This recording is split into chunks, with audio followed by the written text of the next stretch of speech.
नमस्कार, मैं हूं संजय शर्मा। आप देख रहे हैं 4 PM महाराष्ट्र। अमेरिका और इजराइल मिलकर क्या करने जा रहा है ईरान के साथ और ईरान क्या करेगा? अभय दुबे जी के साथ बातचीत की और पूछा है मैंने, भारतीय जनता पार्टी की ऐसी कौन-सी मजबूरी बन गई कि राघव चड्ढा की इतनी बेइज्जती करा दी कि मुँह दिखाने लायक नहीं बचे? रोचक बातचीत है, चलते हैं अभय दुबे जी के पास। 4 PM न्यूज़ नेटवर्क में बहुत-बहुत स्वागत है अभय दुबे जी आपका। पिछले 1 सालों में देखूँ मैं या 2 साल में, मुझे याद नहीं कि इतनी फजीयत किसी की हुई हो जितनी राघव चड्ढा की हो गई। मतलब इतने ज़्यादा मीम बन रहे हैं और जितनी यंग जनरेशन है वो भी इतना गरिया रही है राघव चड्ढा को। राघव चड्ढा ने अगर सोचा होता, कल्पना की होती पूरे देश भर में इतनी फजीयत होगी, तो शायद राघव चड्ढा कितना भी लालच होता, कितने भी करोड़ों का लालच होता, इतनी बड़ी डील करते नहीं। सबसे बड़ी बात ये पोल पट्टी खुल गई कि राघव चड्ढा के जो इंस्टाग्राम पे फॉलोअर थे, जिन पे वो इतराया करते थे, वो फर्जी निकले। बहुत बड़ी संख्या में लाखों फर्जी निकले। खोल के देखा लोगों ने, किसी जो उनको फॉलो कर रहा है उसका 0 फॉलोअर, यानी फेक अकाउंट बना हुआ था। कई एजेंसियां ऐसी हैं जो इस तरह के फॉलोअर्स बड़ा लाखों, हजारों, लाखों बेचा करती हैं।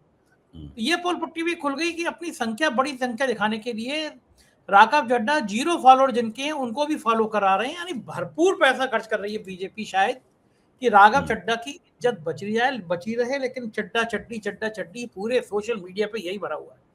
बड़े-बड़े गंभीर किस्म के लोगों ने, जिनसे उम्मीद नहीं की जाती, वो भी ये कह रहे हैं। राघव चड्ढा के लिए लोग कह रहे हैं कि अगर अरविंद केजरीवाल ने एमपी नहीं बनाया होता तो 7 जन्म में परिणीति चोपड़ा से शादी भी नहीं करती। और बेचारे ने जो सफाई दी उसमें बीजेपी का नाम तक नहीं लिया। लोग कह रहे हैं कि अरे भैया, इतनी तो नए-नए शामिल हुए, नाम तो ले लो। हालांकि सदस्यता बच गई है, वो तो बचनी भी थी जब बीजेपी ने ज्वाइन कराया है, लेकिन जो फजीयत हुई है, क्या आने वाले टाइम में राघव चड्ढा इस फजीयत से उबर पाएंगे? जो बयान दिया है वो भी बड़ा नाटक भरा बयान दिया है और एक भरोसा तोड़ा है लोगों का, राघव चड्ढा का, अन्य लोगों का। क्या लगता है आपको, इस फजीयत के बाद राघव चड्ढा का भविष्य क्या होगा? देखिए, पहली बात तो यह है कि अभी कोई गारंटी नहीं है कि उनकी सदस्यता बचेगी ही। ठीक है, उपराष्ट्रपति और जो राज्यसभा के सभापति हैं, उन्होंने स्वीकार कर ली है। उन्होंने इसे विभाजन स्वीकार कर लिया है और वो उन्होंने भाजपा का सदस्य घोषित कर दिया है। भाजपा में मर्जर, भाजपा में विलय घोषित कर दिया है। लेकिन अभी इस मसले को सुप्रीम कोर्ट में चुनौती दी जाएगी। भारतीय जनता पार्टी को उम्मीद यह है कि सुप्रीम कोर्ट जो है वो राज्यसभा के सभापति का जो आदेश है उस आदेश के खिलाफ फैसला नहीं देगा। ये भारतीय जनता पार्टी की उम्मीद है। लेकिन जो लोग सुप्रीम कोर्ट में जाएंगे, वकील भी जाएंगे, उनके बड़े बड़े वकील लड़ेंगे ये बात, तो उससे देखा जाए कि सुप्रीम कोर्ट इस चीज की व्याख्या कैसे करता है और इससे भी एक नजीर कायम होगी और हमारा लोकतंत्र किस दिशा में जा रहा है, उसमें न्यायपालिका की भूमिका क्या है, सत्ताधारी दल की भूमिका क्या है, विपक्ष कैसे इस मसले से टकराए। ऐसा पहली बार नहीं हुआ है। ये 10वीं बार है, 9वीं बार है जब भारतीय जनता पार्टी ने किसी पार्टी के एमपी या एमएलए को तोड़कर अपनी राजनीतिक गोटी लाल की है। ये तो पूरा एक लिस्ट है मेरे पास, जिसमें आप चाहें तो आप देख सकते हैं कि कौन से प्रदेश में 2016 से ये सिलसिला शुरू हुआ था। 14 में नरेंद्र मोदी सत्ता में आए, 2016 सिलसिला शुरू हुआ था। कई प्रदेशों में ऐसा घटित हो चुका है। हर जगह ऐसा भाजपा करती रहती है। पहली बात तो ये है। दूसरी बात यह है कि राघव चड्ढा पे इस बात का कोई फर्क नहीं पड़ता कि सोशल मीडिया पे उनकी खिंचाई कैसे हो रही है। राघव चड्ढा पे इस बात का कोई फर्क नहीं पड़ता, क्योंकि अगर उन पे इस बात का फर्क पड़ता होता, अगर उनको कुछ हया शर्म होती, कोई लज्जा होती, तो वो ऐसा करते ही नहीं जो उन्होंने किया। देखिए, आज उन्हीं 7 सांसदों में एक सांसद हैं साहनी का एक बड़ा इंटरव्यू आया है इंडियन एक्सप्रेस में, करीब 4 पेज से ज्यादा का इंटरव्यू है। तो उसमें उन्होंने बताया है कि दरअसल राघव चड्ढा और संदीप पाठक, इन 2 लोगों ने उन लोगों से संपर्क किया कि आप आम आदमी पार्टी छोड़ दीजिए। सबसे बाकी जो 5 हैं जो उनसे संपर्क उन्होंने किया कि आप आम आदमी पार्टी छोड़ दीजिए, और उनको आम आदमी पार्टी छोड़ने के लिए इन्हीं 2 ने मनाया। यानी भारतीय जनता पार्टी ने इन 2 का ही इस्तेमाल किया। इन दोनों का स्वार्थ ये था कि अगर अकेले छोड़ते हुए भाजपा में जाते तो सदस्यता चली जाती, इसलिए 7 को तोड़ना जरूरी था ताकि कानूनी रूप से बच सकें। फिर तो उपराष्ट्रपति महोदय भी, जो राधाकृष्णन है, वो भी नहीं इनके पक्ष में कोई फैसला दे पाते अगर ये 2 लोग केवल छोड़ के जाते। इसलिए इतने दिनों तक ये रुके रहे और उसके बाद में 3 लोग, स्वाति मालीवाल, संदीप पाठक और राघव चड्ढा, ये तीनों छोड़ने के लिए बिल्कुल तैयार बैठे हुए थे। बाकी जो 4 हरभजन सिंह हैं उनमें और 3 व्यापारी हैं, बाकी लोग जो हैं उनको उन्होंने बनाया इसके लिए कि आप 7 ताकि 7 की संख्या हो जाए। अच्छा, अब ये सब हो गया। अब प्रश्न ये है अब आगे क्या होगा? ये महत्वपूर्ण बात ये है। राघव चड्ढा का जो भी बदनामी होनी थी वो हो चुकी।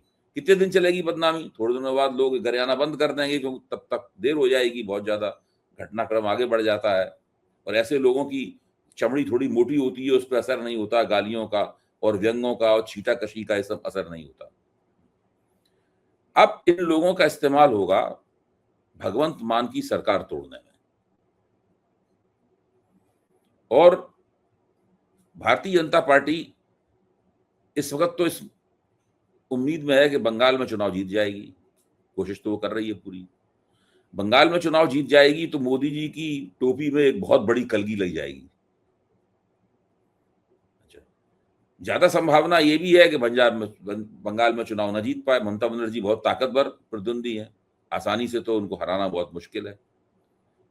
तो बंगाल में भाजपा अगर चुनाव नहीं जीत पाई और अगर उसके परिणाम ऐसे हुए जिसमें भाजपा ये ना कह सके कि हम इस पे इन परिणामों पर गर्व करते हैं, भले ही हम चुनाव, भाई पिछली बार तो उन्होंने कहा था 200 पार का नारा दिया था, 77 रह गए, तो तर्क ये था कि भाई हमने तो हमारे तो 77 हो गए, हमारे तो बढ़ गए, ये तर्क दिया गया था।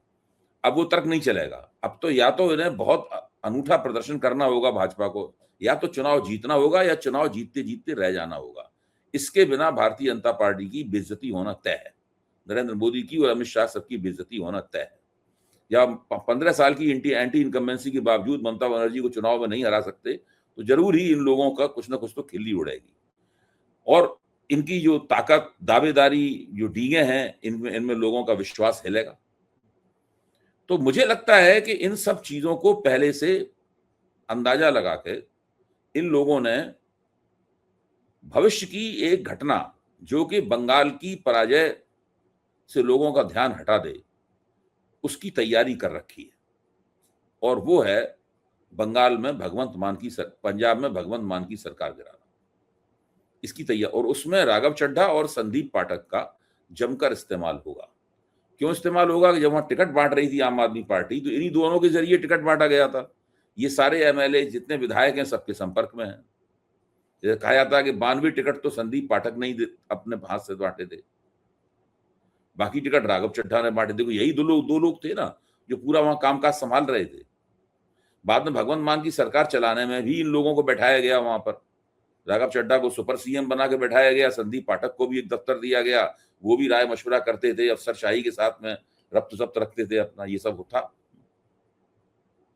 तो अब स्थिति यह है कि ये लोग इस वक्त, इनकी कोशिश ये है कि कम से कम 66 या 70 विधायकों से संपर्क करें और उनको तैयार करें फोड़ने के लिए कि एक मुश्त वो उससे अलग हो जाए पूरे के पूरे। देखिए, भारतीय जनता पार्टी के पिटारे में बहुत तरह तरह की चालें होती हैं। ये एक ऐसा पिटारा है जिसमें जो तिकड़में और चालें हैं उसकी कोई सीमा नहीं है।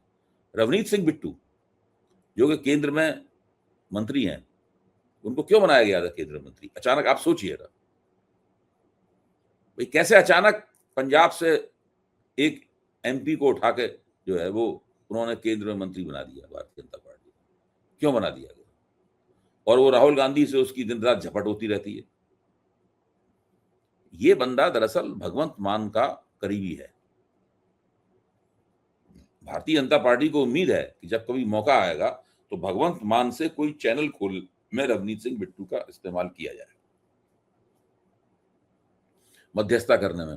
तो भाजपा ने तरह तरह की पेशबंदी कर रखी है, तरह तरह के मोहरे बैठा रखे हैं वहां पर।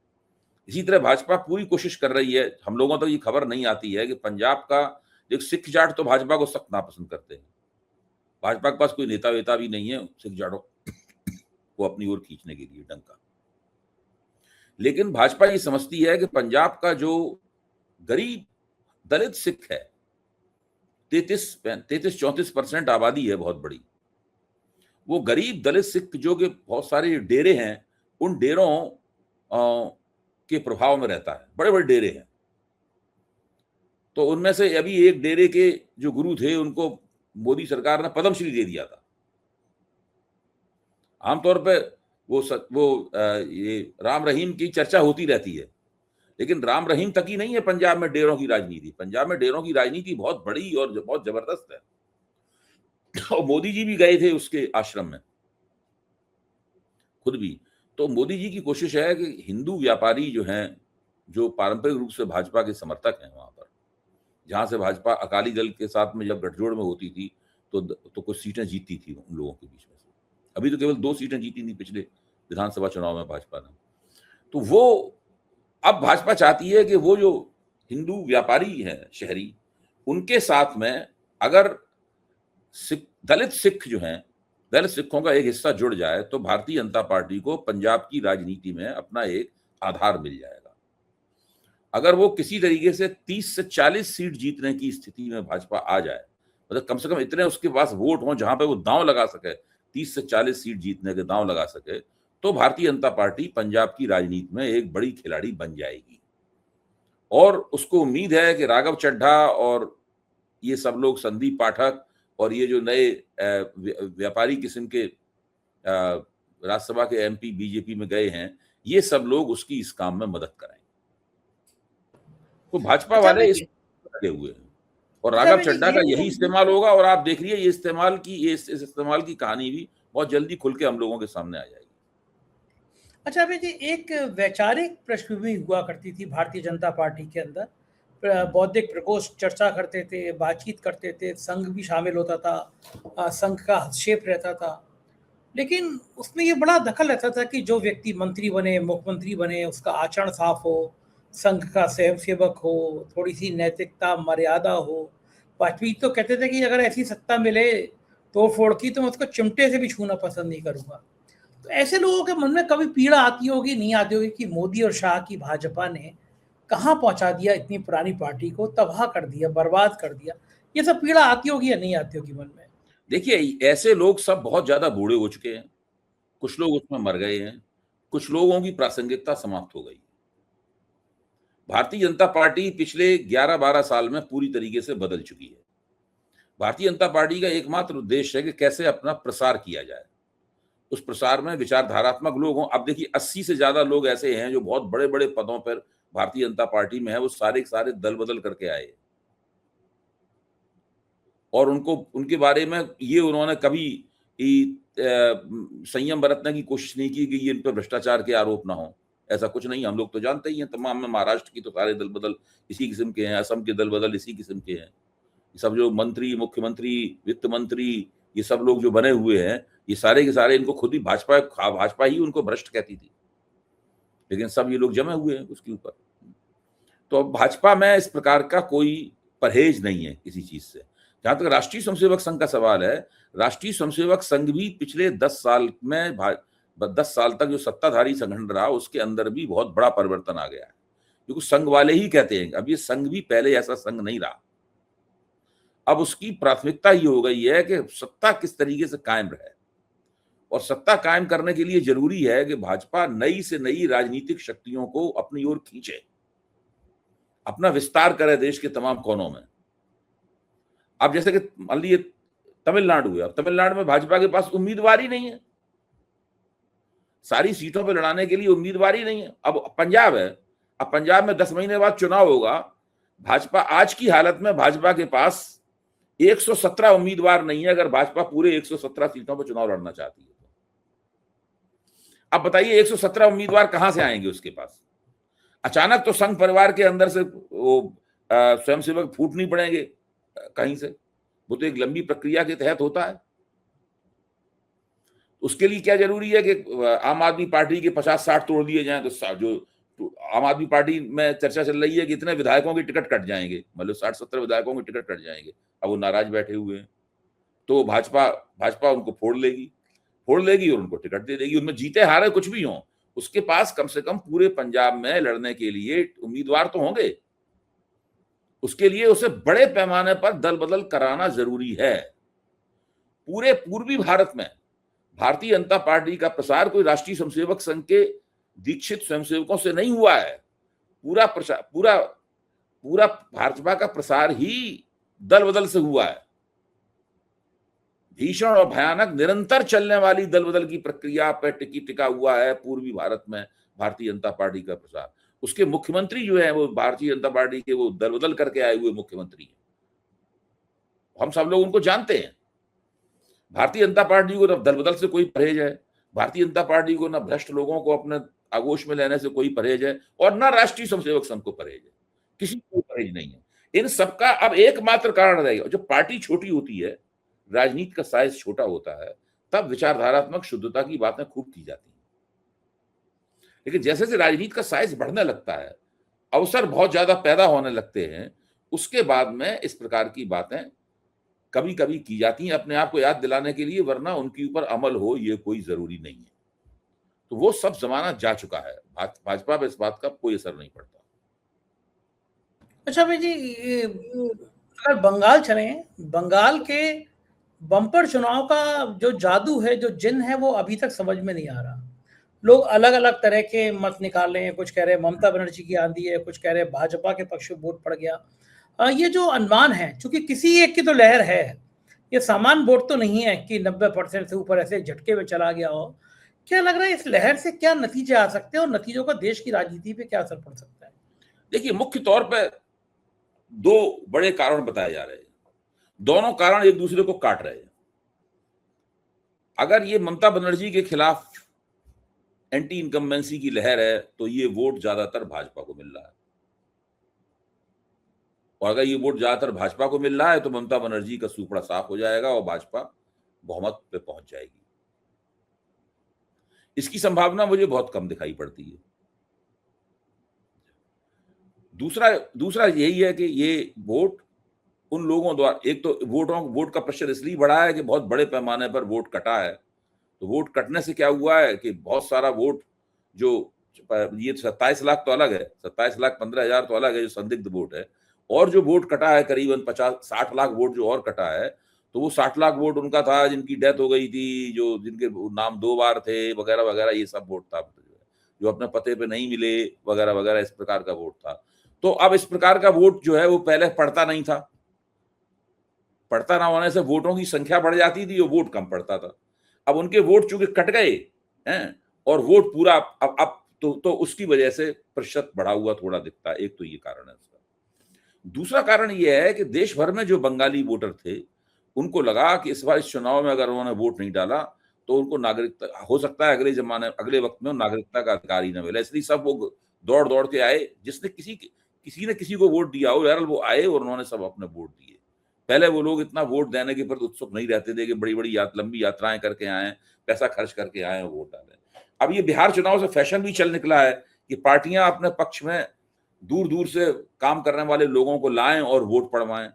भाजपा भी ले गई है कई जगह से लोगों को, ममता बनर्जी की पार्टी भी कई जगह से लोगों को ले गई है, टीएमसी भी कोई पीछे नहीं है इन कामों में। तो उनको खुद भी लोग गए हैं, पार्टियां भी लोगों को ले गई हैं, और उनके भी वोट पड़े हैं। अब सवाल यह है कि किसने वोट किसको दिया, ये एक सवाल है। ये तो 4 तारीख को इसका अंतिम जवाब मिलेगा। मेरी अपनी राय यह है कि ज्यादातर वोट जो है, बढ़ा हुआ वोट जो है, वो ममता बनर्जी के पाले में गया है। उसका कारण है, इसको मैं पहले भी कह चुका हूं 4 PM के मंच पे, और इसको फिर से कहना चाहता हूं। जिन जिन लोगों से मैं बात करता हूं, समझने की कोशिश करता हूं, वहां से मुझे यही छवि दिखाई पड़ती है। निश्चित रूप से एंटी इनकम्बेंसी का एक वोट है जो ममता बनर्जी से नाराज है, वो भाजपा को मिला होगा, इसमें कोई शक की बात नहीं। लेकिन उसका ज्यादा बड़ा हिस्सा SIR की वजह से जो वोट कटा है, जिन जिन लोगों के वोट कटे हैं, जिस परिवार से वोट कटे हैं 1 या 2, मैं मानता हूं कि उस परिवार के अन्य वोटर जो हैं वो भाजपा को वोट नहीं देंगे। वो वोटर जो हैं वो मानते हैं कि भाजपा की वजह से उनका वोट कटा है, उनके परिवार के किसी व्यक्ति का वोट कटा है। आप सोचिए, अगर पति का वोट कट गया तो पत्नी किसको वोट देगी, या पत्नी का वोट कट गया है तो पति किसको वोट देगा, लड़के का वोट कट गया है तो बाप किसको वोट देगा।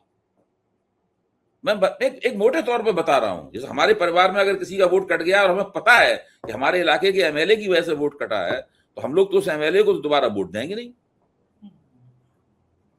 वोट कटना जो है वो एक खतरनाक संकेत है, वोट कटना केवल ये नहीं है कि हम इस बार वोट नहीं दे पाएंगे, उसके दूरगामी प्रभाव होते हैं। सब लोग जानते हैं कि अभी जनगणना होगी, जनगणना करने वाला कर्मचारी आपके पास आएगा, आपका नाम पूछेगा, आपकी बल्दियत पूछेगा, आपके पते की पुष्टि करेगा, आपकी इनकम का पता लगाएगा, आपकी जाति पूछेगा, सब पूछेगा ना आने वाला। साथ में फिर जब वो पूछेगा कि भाई आपका वोटर आई कार्ड कहाँ है, नहीं है, क्या आप वोटर हैं कि नहीं साहब, वोटर तो हम नहीं है, हमारा तो वोट अभी पता ही नहीं है कि हम वोटर हैं कि नहीं है, या हमारा तो कट गया वोटर। तो वो तो एक तरह से संदिग्ध नागरिक हो गया। हाँ, सही बात है। उसको तो बहुत तरह के आप फायदे जो मिलने वाले हैं सरकार से, वो फायदे उसको नहीं मिलेंगे। तो वो एक दूरगामी मसला है जो लोगों को बहुत खास तौर से उन लोगों को जो सरकारी तरह तरह के वजीफों पे और सहायता जो योजनाएं हैं, उन योजनाओं से मिलने वाली छोटी छोटी रकमों पर सोचते हैं सरकारी फायदे मिल जाएंगे, कुछ मिल जाएगा, कोई रियायत मिल जाएगी घर बनाने में, शौचालय बनाने में, किसी में भी, वो सब चीजों से वंचित हो जाएंगे वो लोग। ठीक बात है, असर पड़ेगा कर्ज पड़ेगा नहीं उनको। मिलेगा, छोटा बड़ा कोई कर्ज नहीं मिलेगा किसी तरह का, वो सब बंद वंचित। तो इसलिए बहुत इस बात को लेकर बहुत लोगों में बेचैनी है, और अगर किसी का वोट कहीं से कट रहा है तो उसके परिवार के लोग, उसके दोस्त, उसके साथी इस बात को लेकर निश्चित खुश तो हो ही नहीं सकते। भाई ये तो असंभव है कि खुशों का अच्छा हुआ वोट कट गया, ऐसा तो ना है, नाराज तो होंगे ही। तो नाराजगी हो सकता है, उस नाराजगी के बावजूद कुछ लोग भाजपा को वोट देते हैं, लेकिन आमतौर पर उस नाराजगी से भाजपा एंटी इनकम्बेंसी के जितने वोट प्राप्त कर सकती थी वो नहीं प्राप्त कर पाएगी, मेरा ये कहना है। ये चीज SIR ममता बनर्जी की तरफ जा रही है। इसीलिए मैंने आपके मंच पे कहा भी था कि SIR दोधारी तलवार है, उसका एक धार जो है उसकी वो ममता बनर्जी को काट रही है, एक धार भाजपा को काट रही है। बिल्कुल ठीक है। आखिरी सवाल, ईरान और चचा ट्रंप के बीच जो चल रहा है उस पर आपकी क्या मानना है? भाई ट्रंप को लगता है कि उन्होंने एक मास्टर स्ट्रोक तो मार दिया है।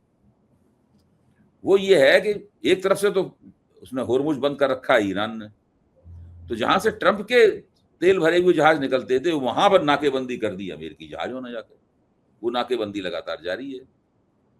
ईरान अगर दूसरों के जहाज नहीं निकलने दे रहा है तो ट्रंप ईरान के जहाज नहीं निकलने दे रहा है। उससे क्या हो रहा है कि भाई जो ट्रंप का, जो ईरान का तेल जाता था, रूस जाता था, दूसरी जगहों पर जाता था, वो नहीं जा पा रहा। अब मिलियन और लाखों लाख बैरल तेल जो है वो समुद्र में लदा खड़ा हुआ है। जब तक वो तेल नहीं बिकेगा, जाएगा नहीं, नया तेल कैसे जाएगा? और तेल रोज निकल रहा है। अब तेल रोज निकल रहा है तो उसका भंडारण भी करना होता है। भंडारण की क्षमता तो ऐसी तरह बताई जाती है कि इतना निकल जाएगा, इतना नया निकल आएगा। तो वो सब समस्या है। अभी ईरान बहुत कुछ है, 15-20 दिन तक वो ऐसा टक्कर ले सकता है, लेकिन वो ट्रंप का मानना है कि हम तब तक उसको रोके रहेंगे जब तक कि ईरान में जो एक्सपोर्ट खत्म हो जाएगा तेल का, उससे वहां संकट ना हो जाए। तो ये रस्साकशी चल रही है, ये चलती रहेगी, मुझे लग रहा है अभी तो कुछ दिन और रस्साकशी अभी कुछ दिन और चलेगी। देखो ठीक, बहुत बहुत शुक्रिया भाई जी, बहुत रूस वगैरह सक्रिय हुए हैं, उन्होंने ईरान के पक्ष में बड़ा एक स्पष्ट स्टेटमेंट दिया है, देखिए क्या होता है। Thank you sir. ये थे अभय दुबे जी, और आपने देखा कि राघव चड्ढा जो चेहरा उनका था वो चेहरा कितना बेनकाब हो गया। सोचिए, फर्जी फॉलोअर्स बना के इतनी बड़ी संख्या बना रखी थी इंस्टाग्राम पर। अगर अरविंद केजरीवाल नहीं होते तो परिणीति चोपड़ा, इनके मुंह पर, आगे के शब्द नहीं बोलूंगा, खराब शब्द हैं, लेकिन कभी मिलती नहीं। विश्वासघात क्या होता है ये राघव चड्ढा ने दिखा दिया। और भारतीय जनता पार्टी पता नहीं क्या कर रही है। कांग्रेस के नेता ले आओ, आम आदमी पार्टी के नेता ले आओ, जिन्होंने भारतीय जनता पार्टी के लिए दरी बिछाई थी, वो बेचारे बाहर से आए हुए नेता जो कब तक बीजेपी को गाली बकते थे, उनके लिए चाय पानी लेकर आ रहे हैं। यही है राजनीति। मैं सही कह रहा हूं तो कमेंट करके अपनी बात को मेरे साथ में समर्थन दीजिएगा। बहुत बहुत शुक्रिया, थैंक यू।